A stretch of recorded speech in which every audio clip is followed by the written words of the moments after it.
सुप्रभात बच्चों, कैसे हैं आप लोग। आशा करती हूँ सब लोग अपनी परीक्षा की तैयारी में जुटे होंगे और भली भांति गया गाइडेंस प्रोग्राम से जो क्रैश कोर्स चलाया जा रहा है उसका आप लोग पूरे से पूरे फ़ायदा उठा रहे होंगे। इसके माध्यम से अपने पाठ्यक्रम की पुनरावृत्ति को बहुत ही अच्छे से उसको कर रहे होंगे। बिल्कुल ऐसे आप लोगों को पूरा पाठ्यक्रम पढ़ने में लग रहा होगा क्या पढ़ें क्या नहीं पढ़ें। तब हम लोगों ने जो क्रैश कोर्स चलाया उसमें अति महत्वपूर्ण यानी अति संभावित प्रश्नों को डाला है, जिसके तहत आप आसानी से उसका अध्ययन करें। आज मैं आप लोगों के बीच दूसरी पुस्तक जो हिंदी की है वर्णिका में 5 कहानियाँ पढ़नी है और उससे भी प्रश्न पूछे जाते हैं। इसलिए मैं आज 5 कहानियों का सारांश और कुछ प्रश्न उत्तर बताऊंगी। ये आपकी सहायक पुस्तिका है जिसमें मैंने पहले भी कहा है कि हमें कहानी हो या कविता, जो हिंदी भाषी कवि हैं लेखक हैं उनको भी जानना है, इसलिए पाठ्यक्रम में हिंदी भाषी कवियों को लेखकों को डाला गया है। तो अभी जो हम लोग पढ़ेंगे अलग अलग राज्यों के कथाकार की कहानियां हैं जिसे हमें पढ़नी है। और पढ़ने से ये आप लोगों के मन में सवाल उठता होगा कि ऐसा क्यों, जो दूसरे भाषाई कवि हैं लेखक हैं उनको क्यों पढ़ना है मुझे।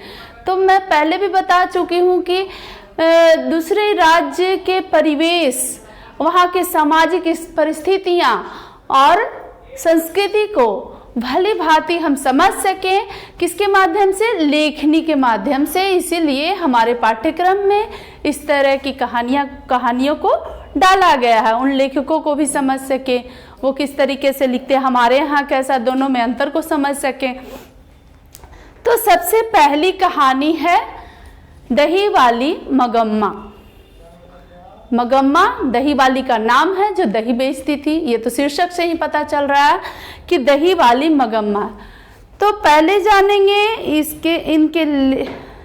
ये जो कहानी है उसके लेखक हैं श्रीनिवास। तो सबसे पहले थोड़ा सा परिचय इनके बारे में हो जाए जो महत्वपूर्ण है।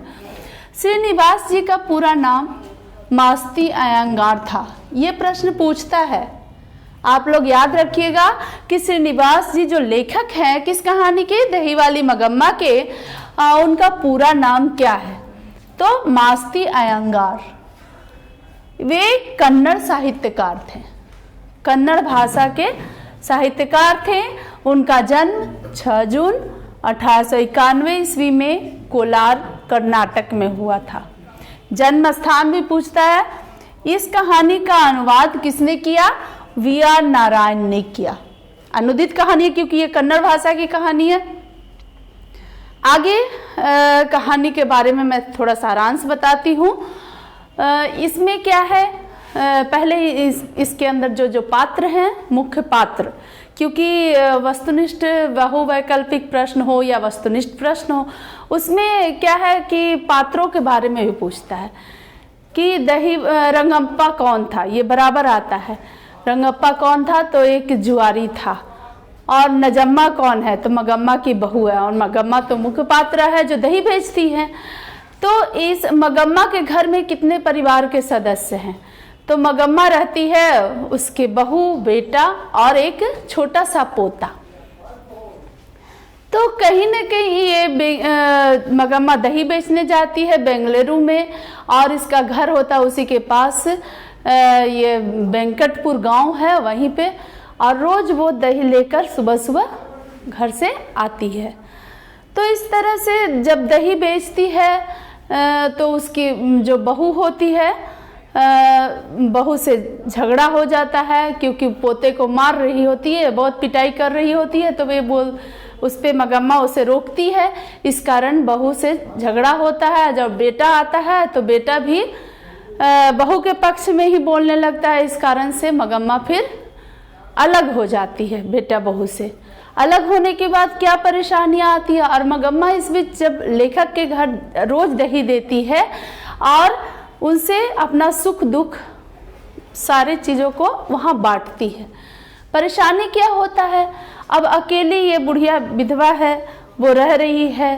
अब उसके पास पैसे तो हैं ही, 2-4 जानवर हैं, दही बेचती हैं, तो पैसे रखी हुई थी। पैसे की वजह से उसके पीछे वो एक जुआरी गांव का पड़ जाता है, रंगप्पा। तो वो चाहता है कि उसको किसी तरह उससे पैसे ले लिया जाए, मतलब ठग लिए जाए। अब इस बात को बुढ़िया भाफ जाती है, कौन, मंगम्मा, कि मुझसे ये पैसे लेना चाहता है। कहीं ना कहीं उसकी बहू को भी ये भनक लग जाती है, तो ऐसा करती है, जब ये पैसे लेकर लेखक के घर जाती है और कहती है कि ये पैसे रख लो माँ जी, और इसको क्या करना कि कोई अच्छे बैंक में, मैं पढ़ी लिखी नहीं हूँ, बैंक में रख देना, मेरे काम आएंगे, नहीं तो ये कोई मुझसे ले लेगा। वो कर्ज के तौर पर मांगता है, लेकिन वो कभी मुझे कर्ज चुकाएगा नहीं रंगप्पा। इस बात से वो बहुत परेशान होती है। तो लेखक के घर वो बोलती है कि अभी मैंने बात नहीं किया अपने पति से, इसलिए आज ये पैसे ले जाओ, बाद में लाना। ऐसे करके 2 दिन हो जाते हैं। फिर वो अपने घर जाती है। तब क्या होता है, रोज पोता से बहुत लगाव रहता है, और बच्चा भी दादी को बहुत प्यार करता है। तो उस दिन जब वो घर जाती है तो बच्चा रोता रोता दादी के पास आ जाता है। और ऐसे भी बच्चों को दादी से बहुत लगाव होती है, क्योंकि दादी से कहानियाँ सुनता है। और तभी वो कहता है, उसके माता पिताजी भी आते हैं, मतलब बेटा बहू मंगम्मा के बच्चे को ले जाने के लिए, लेकिन वो दादी के पास से नहीं जाता। तो इस तरह से वो कितना भी कोशिश करती है, लेकिन बच्चा अपने दादी के पास रहता है। तो फिर नहीं जाने के बाद फिर इसे परेशानी होती है। जब ये दही बेचने के लिए आना चाहती है तो बच्चा को अकेले छोड़ कर कैसे आएगी।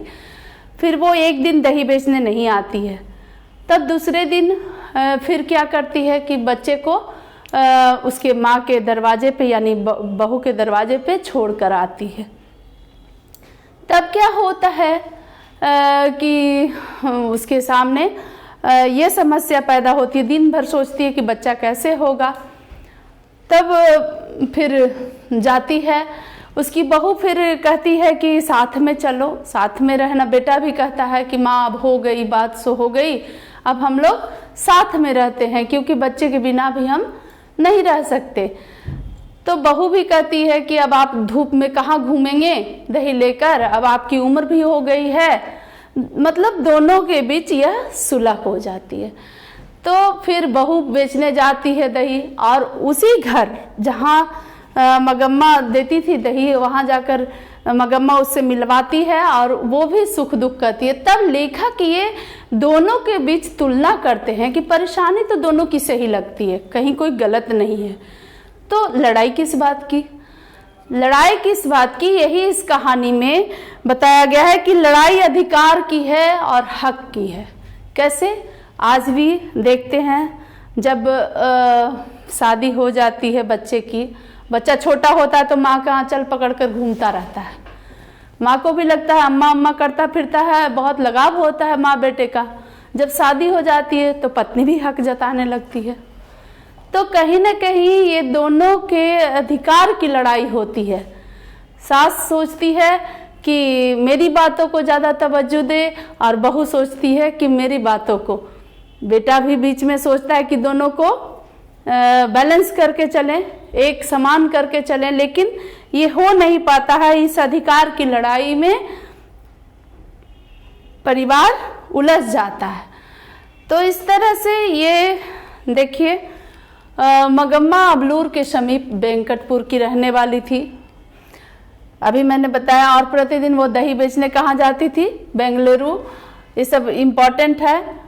और मंगम्मा का पति नहीं था, वह अपने बेटे बहू के गृह कलह के कारण, अभी मैंने बताया कि लड़ाई क्यों हुई थी, अलग हो गई थी।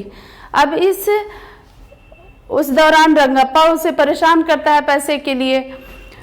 तो बहू फिर बाद में फिर बताती है, उसे यह बात मालूम चल जाती है कि रंगप्पा उससे पैसे लेना चाहता है कर्ज के तौर पर। तब बहू ही बच्चे को सिखाकर भेजती है।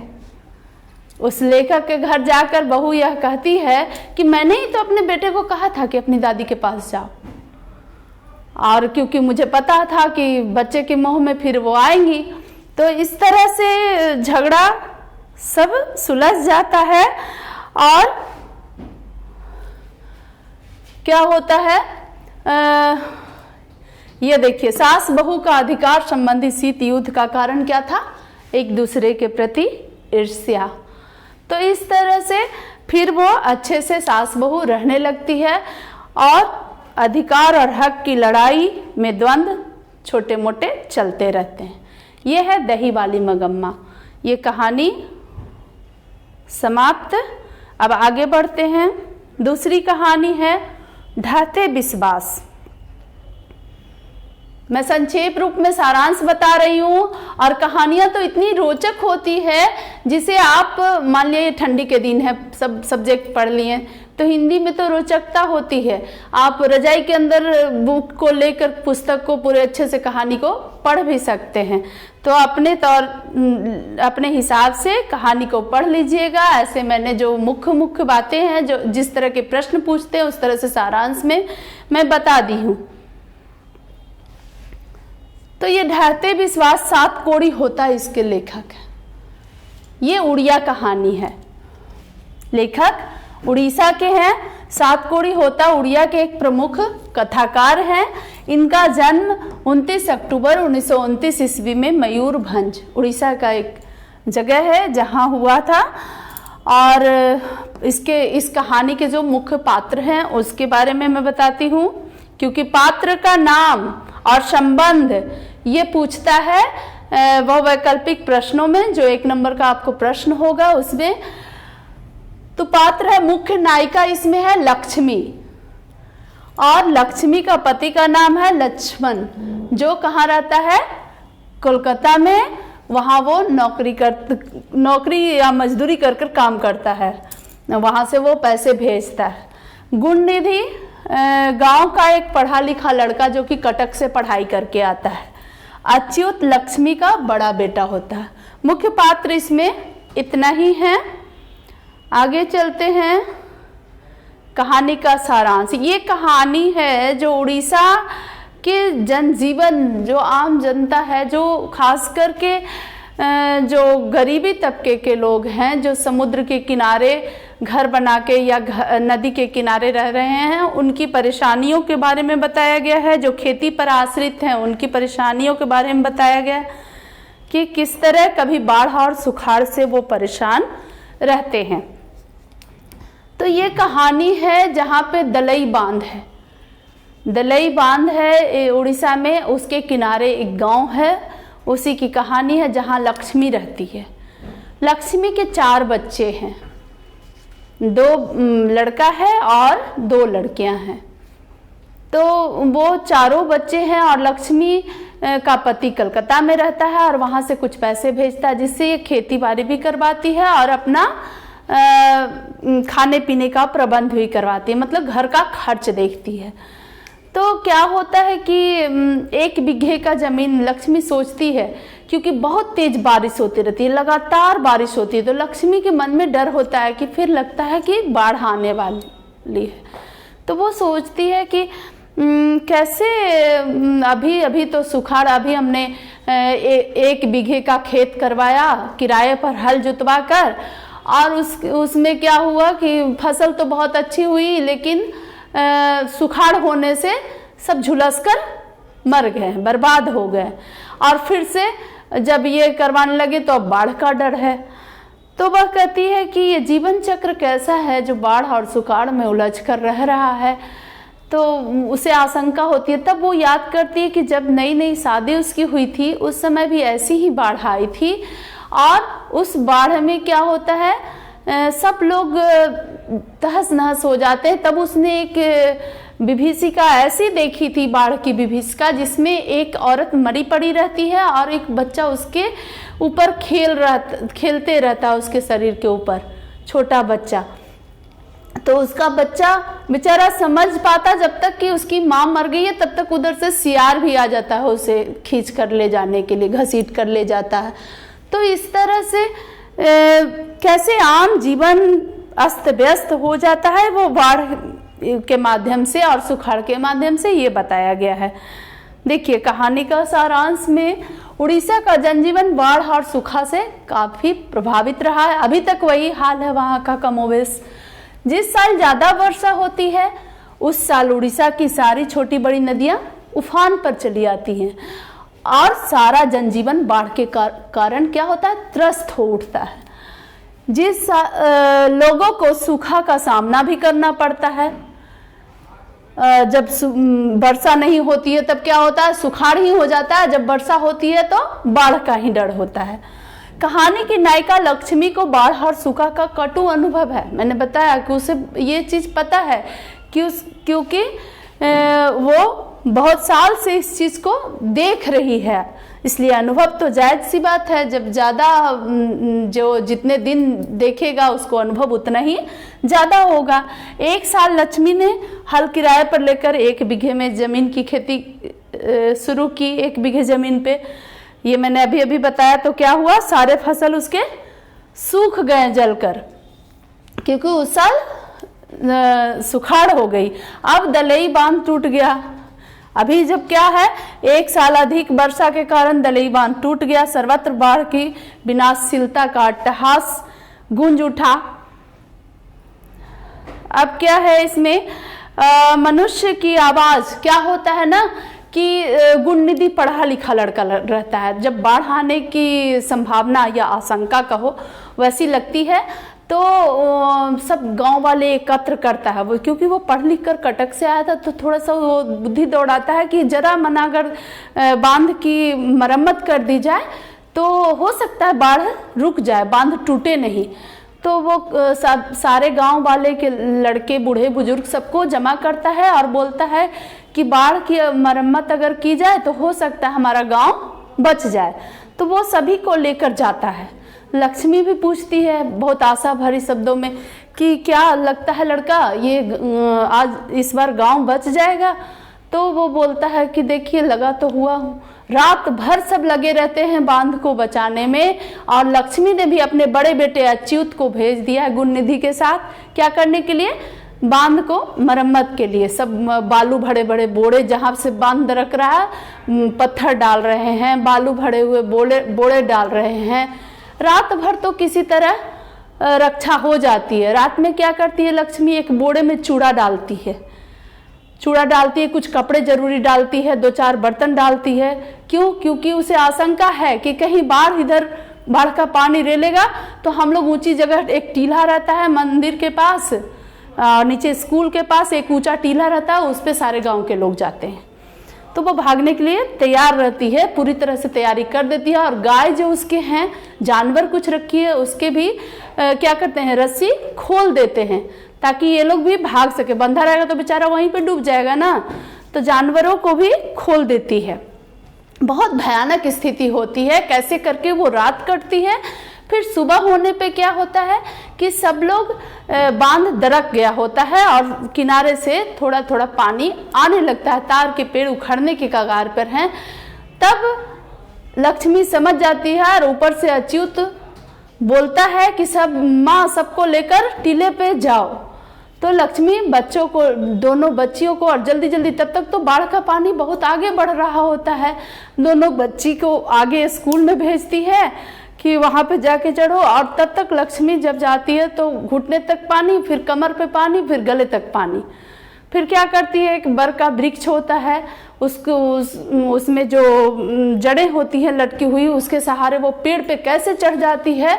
मतलब क्या होता है, अचानक से कोई आफत पड़ जाए तो कुछ ऐसा कर जाता है इंसान जान बचाने के चलते जो अभी कभी वो सोच नहीं सकता है करने का। वो पेड़ पे चढ़ जाती है और चढ़ के बच्चे को लिए रहती है और फिर बेहोश सी पड़ जाती है। वो आसपास का दृश्य जब देखती है कि गाय एक फूली हुई है, दोनों टहनियों में गाय मरी हुई है फंस के, तो बेहोश हो जाती है। उसके बाद होश आने पर उसका बच्चा ही उसके पास नहीं होता है। 1 साल का जो छोटा बेटा को लेके जाती है। बहुत दर्दनाक और संवेदनात्मक दृश्य है, कारुणिक दृश्य है कि वो बच्चा ही उसके पास नहीं होता है। और बेचारी जब होश में आती है तो वो बहुत रोती है और देखती है कि उसकी बेटी भी जहाँ पर खड़ा, मतलब दोनों बेटियाँ और उसका बच्चा उस बाढ़ में चला जाता है और वो भी बेसुध सी पड़ी, उसे लगता है पीछे कुछ है और पीछे घूम के देखती है तो एक बच्चा होता है फंसा हुआ। वो आंख मूंदे रहता है, लेकिन लक्ष्मी इतनी बदहवास होती है कि दूसरे के बच्चों को अपने बच्चे समझकर अपने सीने से लगा लेती है। तो इस तरह की दर्दनाक स्थिति बाढ़ की विभीषिका इस कहानी में दर्शाई गई है। आप लोग समझ गए होंगे। देखिए वही बात मैंने यहाँ सारांश में दिया है जो मैंने अभी आप लोगों को बताया। तो इस कहानी में क्या है, बाढ़ की विभीषिका है। अब तीसरी कहानी गुजराती कहानी है। अभी हम लोगों ने क्या क्या पढ़ा, एक कन्नड़ कहानी पढ़ा, फिर उसके बाद हमने उड़िया कहानी पढ़ा। मैंने कहा कि 5 अलग अलग राज्यों के कथाकार की कहानियां हमें पढ़नी है। तो कन्नड़ हो गया, उड़िया हो गई, और अब कहानी जो तीसरी है ये है गुजराती कहानी। गुजराती कहानी है, इसके लेखक है ईश्वर पेटलीकर और इसका शीर्षक है माँ कहानी, जिसको लिखे हैं ईश्वर पेटलीकर। गुजरात के एक लोकप्रिय कथाकार हैं ये। पात्र का परिचय मैं करा दूं। मुख्य रूप से इसमें पात्र जो सबसे मुख्य पात्र है, मुख्य चरित्र है, वो कौन है, मंगू। मंगू एक पागल और गूंगी लड़की रहती है। कुसुम पड़ोस की लड़की जिसकी मानसिक स्थिति असंतुलित होती है, लेकिन इसको इलाज से ये ठीक हो जाती है। कम्मू मंगू की बड़ी बहन है। इसमें ये बड़ी बहन ये मंगू, और इसमें कुछ ज़्यादा पात्र नहीं है। एक मुख्य पात्र है, माँ रहती है। और जो सवाल ये पूछ सकता है कि मंगू कितने भाई बहन हैं, तो 2 बहन 2 भाई। तो इसमें बस 2 ही बहनों का नाम आया है इस कहानी में, मंगू और कम्मू बड़ी बहन, ये छोटी बहन, और एक माँ। अब इस कहानी में क्या है, तो ये कहानी माँ शीर्षक कहानी में शुरू से अंत तक माँ के चरित्र का प्रमुख रूप से चरित्र को चित्रित किया गया है। कैसे चित्रित किया गया, माँ की ममता को दिखाई गई है, माँ की चिंता को दिखाई गई है, माँ का स्नेह को बताया गया है कि किस तरह से वो अपनी उसकी लड़की पागल है, गूंगी है, फिर भी वो उसे छोड़ने को तैयार नहीं होती। और उसके सारे और बच्चे हैं जो बार बार कहते हैं कि इसे जाके अस्पताल में भर्ती करा दो, लेकिन वह उसकी चिंता इतनी करती है कि वो सोचती कि अस्पताल में इसका कौन ध्यान रख पाएगा, कैसे ध्यान रख पाएगा। इसके चलते बेटे बहू दोनों नौकरी करते हैं बाहर में, फिर भी जब छुट्टियों में आते हैं पोते पोतियों के साथ तो उसे ताना मारते हैं कि वो तो दिन रात उसमें लगी रहती हैं, उनको तो बच्चे से भी कोई मतलब नहीं होता। लेकिन सबके ताने सुनते हुए भी उसी तरह उसी स्नेह से वो अपनी बच्ची को देख रेख करती है जैसे एक छोटा बच्चा को करता है।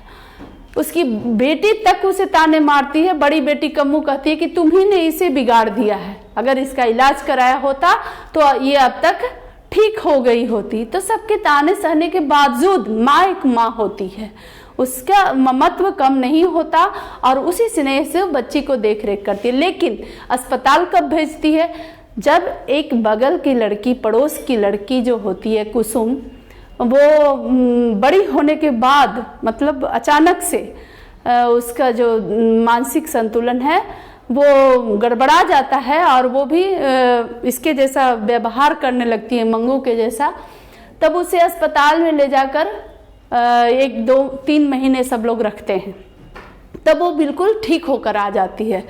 तब माँ को सब लोग कहते हैं, सब उसके घर में बच्चे, आस पड़ोस के लोग भी, कि देखो कुसुम ठीक हो गई, अब मंगू को भी अगर तुम रख देती अस्पताल में तो वो भी ठीक हो जाती। तो माँ कहीं ना कहीं सोचने लगती है कि हो सकता है मैं ही गलत हूँ, ये सब सही बोल रहे हैं कि इसका जो दिमाग है ये ठीक हो सकता है अगर मैं इसे अस्पताल में ले जाऊं। लेकिन वह खुद जाती है छोड़ने, और जब अस्पताल का हाल देखती है तो वहाँ बहुत सारे लोग उसका ध्यान रखने के लिए होते हैं, लेकिन जहाँ उसे रहना होता है मंगू को, उसके अंदर माँ को नहीं जाने दिया जाता है, वहाँ किसी भी फैमिली मेम्बर को नहीं जाने दिया जाता। इस वजह से उसे संदेह होता है कि हमें तो बाहर आश्वस्त करने के लिए वो लोग कह रहे थे कि बहुत ध्यान रखेंगे, लेकिन अंदर का क्या नज़ारा है वो एक अचानक से थोड़ा सा दरवाज़ा जब खुलता था तो उसने 1-2 जो वहाँ पे रोगी थे उनको देखा था कि अस्त व्यस्त कपड़ों के साथ ऐसे ही घूम रहे हैं, न बाल ठीक किया हुआ है, न कपड़े अच्छे हैं। तो माँ को संदेह हो गया कि वो हमारी बच्ची को ऐसे ही रखेंगे, लेकिन सब लोगों ने समझाया तो वो जैसे तैसे वहाँ छोड़कर चली आती है। लेकिन उसे छोड़कर तो अस्पताल में आती है मंगू को माँ, लेकिन उसका मन वहीं रह जाता है और आकर पूरी रात सोचती है, रोती है, और सुबह होते होते माँ की हालत मंगू सी हो जाती है। यही इस कहानी में है। देखिए, यह कहानी माँ के मनोविज्ञान को यथार्थता के धरातल पर प्रस्तुत करती है। जो सच में माँ का ममता होता है वह इस कहानी में चित्रित हुआ है कि माँ आखिर माँ होती है। इस कहानी की मुख्य चरित्र माँ है, जो अपने निश्चल और निस्वार्थ प्रेम के साथ पूरी कहानी में अपनी उपस्थिति दर्ज कराती है। कहानी के अंत में विवश होकर वह भी मंगू के समान बन जाती है। यही कहानी है, बहुत मार्मिक कहानी है। और इसके बाद अब चौथी कहानी। ये कहानी संक्षेप रूप में मैंने आपको बताया, माँ कहानी, जिसके कथाकार थे ईश्वर पेटलीकर, जो गुजराती कहानी थी। अब चौथी जो कहानी है वो कहानी आपको तमिल लेखक की कहानी है। तो तमिल लेखक कहानी का शीर्षक है नगर, लेखक हैं सुजाता, और इनका पूरा नाम है एस रंगराजन। जन्म 3 मई 1935 ईस्वी, जन्म स्थान चेन्नई, तमिलनाडु। यह तमिल कथाकार है। ये जो कहानी आपको पढ़नी है वो तमिल कहानी है, जो कि अनुदित होकर हमारे पाठ्य पुस्तक में है। कहानी में आए मुख्य पात्र इसमें 2 हैं।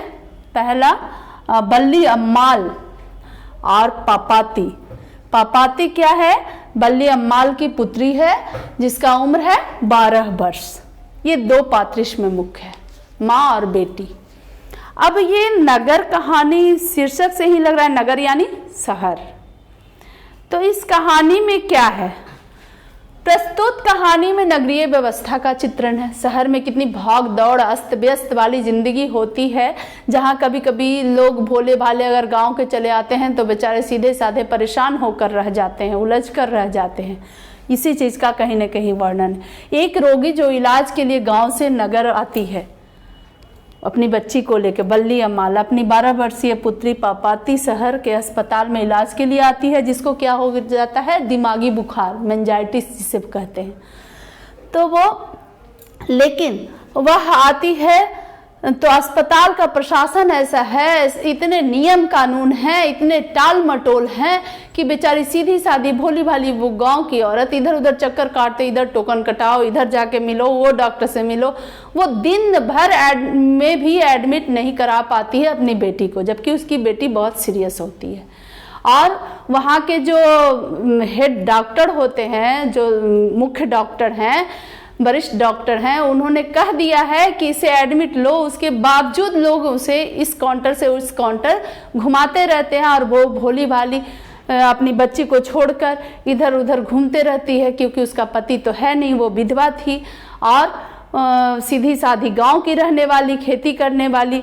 तो वो आकर इधर उधर उस व्यवस्था में उलझ जाती है, और उलझने के बावजूद उसे जब शाम में ये कहा जाता है कि यहाँ बेड नहीं खाली है, कल 7:30 बजे सुबह में इसे भर्ती लिया जाएगा, तब बेचारी हताश होकर वो क्या करती है?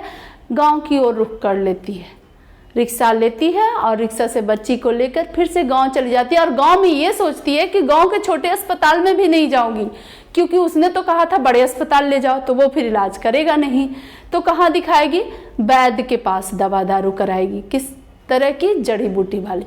तो इस तरह से परेशान होकर शहर की व्यवस्था में उलझकर वो गांव लौट जाती है। देखिए, इधर उधर घुमाने के बाद भी इलाज नहीं कर पाती है। तत्पश्चात नगरीय व्यवस्था से क्षुब्ध होकर बल्ली अम्माल अपनी बेटी को लेकर गांव लौट जाती है। यही 2 पात्र है इसमें, और यही कहानी है। नगरीय व्यवस्था का चित्रण इस कहानी में है। आज भी हम लोग देखते हैं, आप लोग भी अगर अस्पताल जाते हो तो देखते हो 10 तरह के नियम लगा रखे हैं, और लंबी लंबी लाइनें लगी होती हैं। एक तो कौन सा काउंटर कहाँ है, जल्दी ये भी, अगर गांव का व्यक्ति हो, अगर शहर में रह रहे हैं तो कोई बात नहीं, अगर कोई गांव से आया हो तो उसे ये भी नहीं पता होता कि कौन सा काउंटर कहाँ पे है। तो यही हाल कुछ बल्लियामाल जी के साथ है।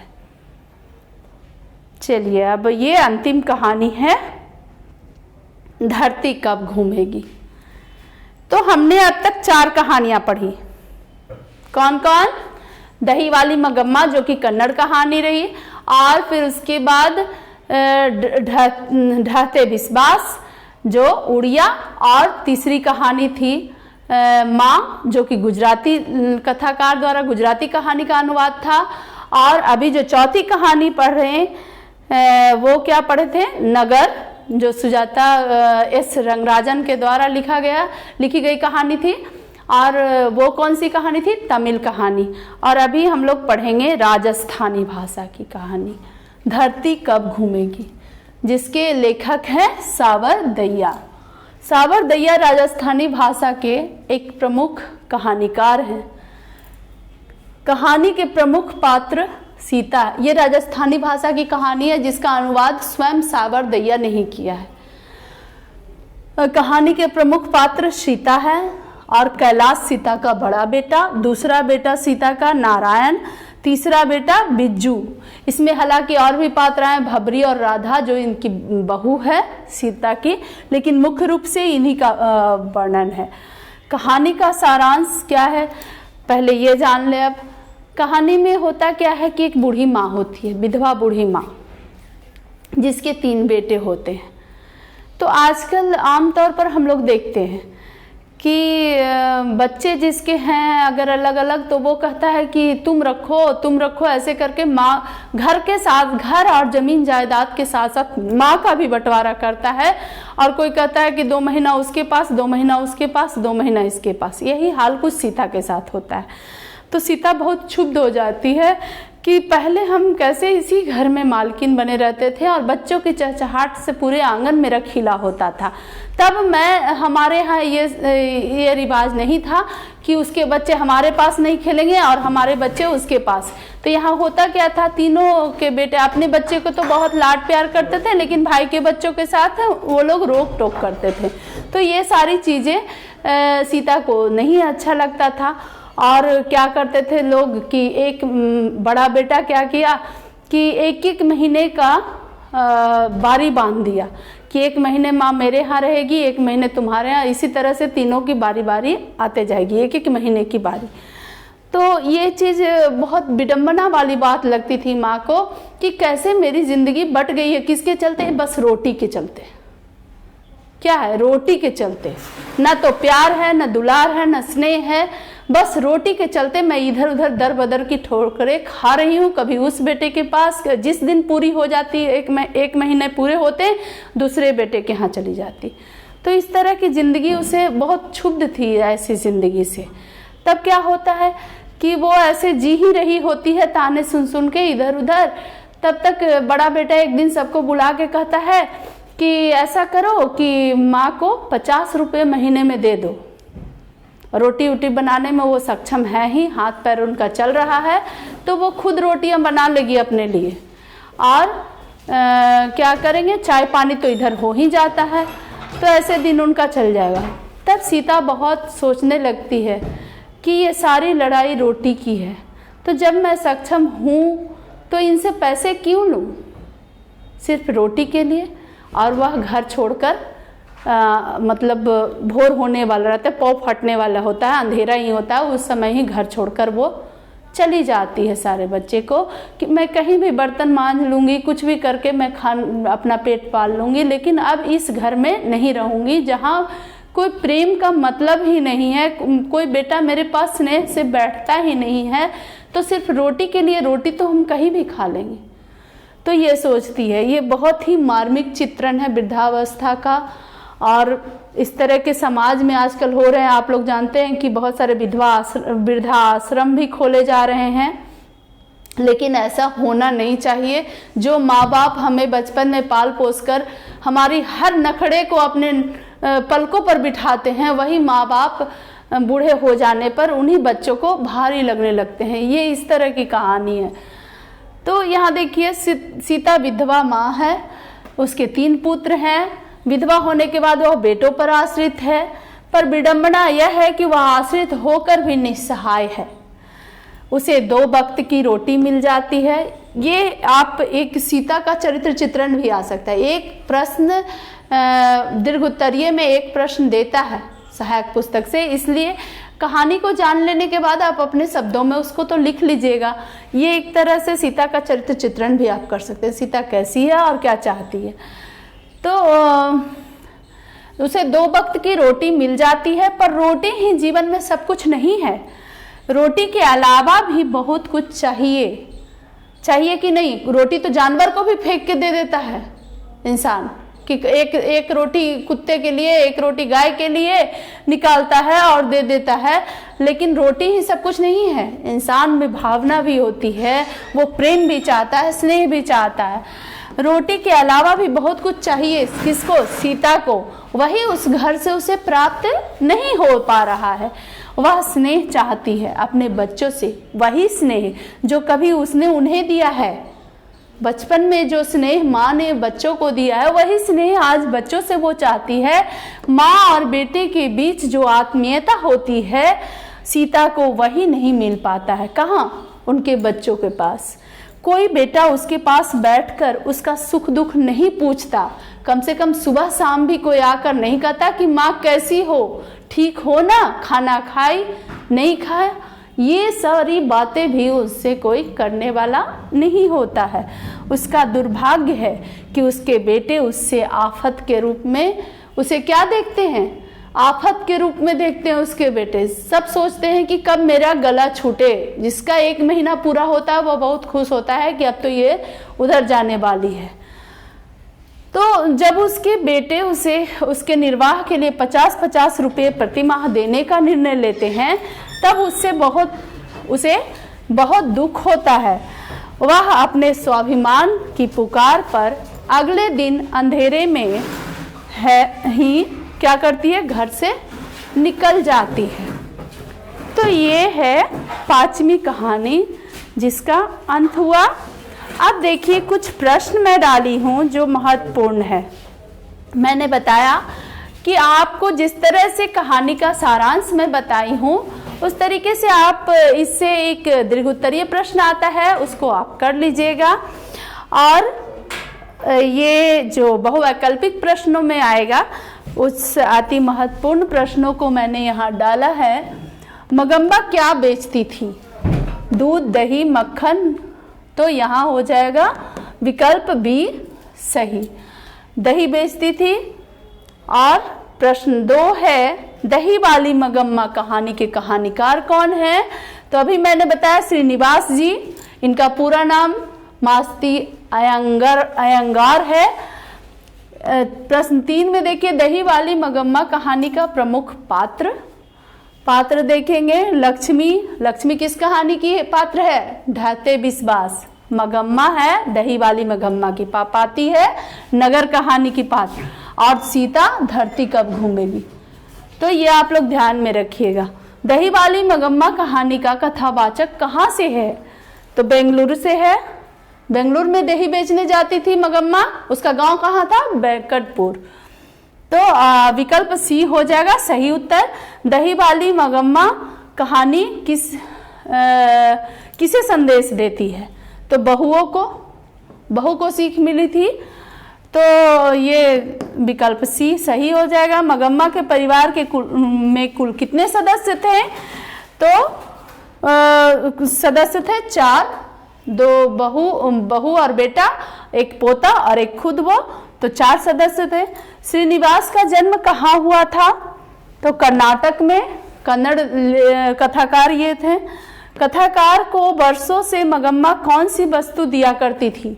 दही, क्योंकि वो दही बेचती थी। तो विकल्प डी सही उत्तर। मगम्मा की बहू का नाम क्या था? तो नजम्मा था। नजम्मा बहू का नाम। जुआरी जो लड़का था उसका क्या नाम था? रंगप्पा। 3 पात्र का नाम ही इसमें आया है, रंगप्पा, नजम्मा और मगम्मा। प्रश्न 10 देखिए, दही वाली मगम्मा किस भाषा में रचित है? अभी मैंने बताया कन्नड़ भाषा, तो विकल्प सी हो जाएगा।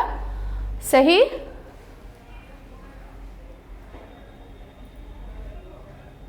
आगे देखिए, ढहते विश्वास कहानी में किस राज्य को बाढ़ एवं सूखा से प्रभावित दिखाया गया है?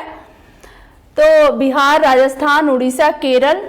उड़ीसा में बार बार बाढ़ आ जाती है, तो विकल्प सी सही उत्तर हो जाएगा। प्रश्न 2 में ढहते विश्वास कहानी के कहानीकार कौन हैं? तो श्रीनिवास तो मगम्मा के हो गए, साबरदैया, धरती कब घूमेगी, सात कौड़ी होता। सात कौड़ी होता हो जाएगा उत्तर सी।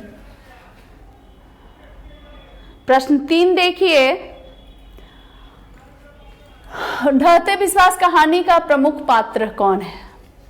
तो लक्ष्मी इसके प्रमुख पात्र है, तो विकल्प ए सही उत्तर। ढहते विश्वास कहानी में कहाँ के जनजीवन का चित्रण किया गया है? तो हमने बताया उड़ीसा में बाढ़ का वर्णन किया गया है, किस तरह बाढ़ की विभीषिका दिखाई गई है, तो ये विकल्प ए हो जाएगा सही। ढहते विश्वास कहानी में किस नदी का वर्णन किया गया है? तो महानदी। उड़ीसा में कौन सी नदी है? महानदी के, गंगा, गंडक, सतलज नहीं, ये महानदी का वर्णन है, तो विकल्प बी हो जाएगा सही उत्तर। आगे प्रश्न 6, ढहते विश्वास किस भाषा में रचित है? तो उड़िया, विकल्प डी सही उत्तर। लक्ष्मी कौन थी? एक संभ्रांत महिला, एक दीन महिला, गांव के सरपंच, इनमें से कोई नहीं। तो एक गरीब महिला थी जो खेती करवाती थी, खेती से, और उसका जो पति था वो मजदूरी करता था, उसी से अपना निर्वाह करती थी। कलकत्ता में रहता था वो, और ये खेती बाड़ी देखती थी। ढहते विश्वास कहानी किस राज्य की प्राकृतिक आपदा पर है? तो उड़ीसा की, तो विकल्प सी सही हो जाएगा उत्तर। ढहते विश्वास कहानी में किस नदी का भयावह दृश्य प्रस्तुत किया गया है? तो बी महानदी। ये हो गया ढहते विश्वास तक का हो गया प्रश्न उत्तर। और यहाँ देखेंगे माँ शीर्षक कहानी, जिसके कौन है लेखक? ईश्वर पेटलीकर। तो मंगू किस कहानी की पात्र है? तो माँ, विकल्प डी हो जाएगा सही उत्तर। माँ कहानी का कहानीकार कौन है? अभी मैंने बताया ईश्वर पेटलीकर, विकल्प बी सही उत्तर।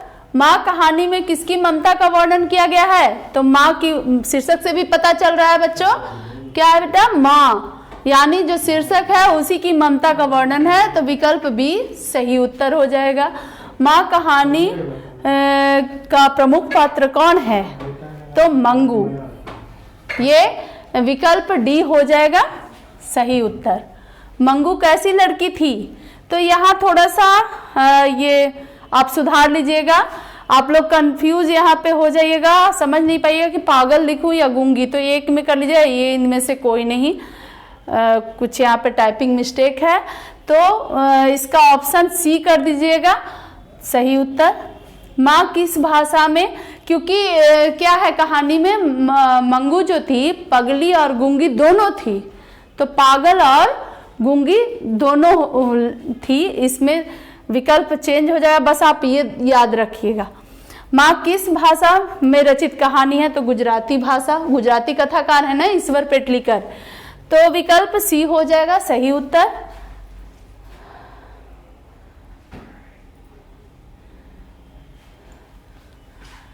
ईश्वर पेटलीकर की रचना है, इसमें देखिए ये सिर्फ आपको जो कहानी पढ़नी है वही रचना नहीं है, और भी रचना इसमें बताई गई है। जो लाल पान की बेगम किसकी रचना है? ये तो फणीश्वर नाथ रेणु की। ढहते विश्वास हो जाएगा किसका? ये है सात कोड़ी होता, जो उड़िया लेखक हमारे हैं। तो खून की सगाई जो है ये सही विकल्प हो जाएगा, ऑप्शन बी सही उत्तर। माँ कहानी किसके द्वारा लिखित है? तो ईश्वर पेटलीकर। अब मैं बार बार बता रही हूँ इस बात को। तो ये जो है बेटा, ये सब संभावित प्रश्न है और ज्यादा कुछ करने की जरूरत नहीं है, क्योंकि समय अब बचा नहीं है।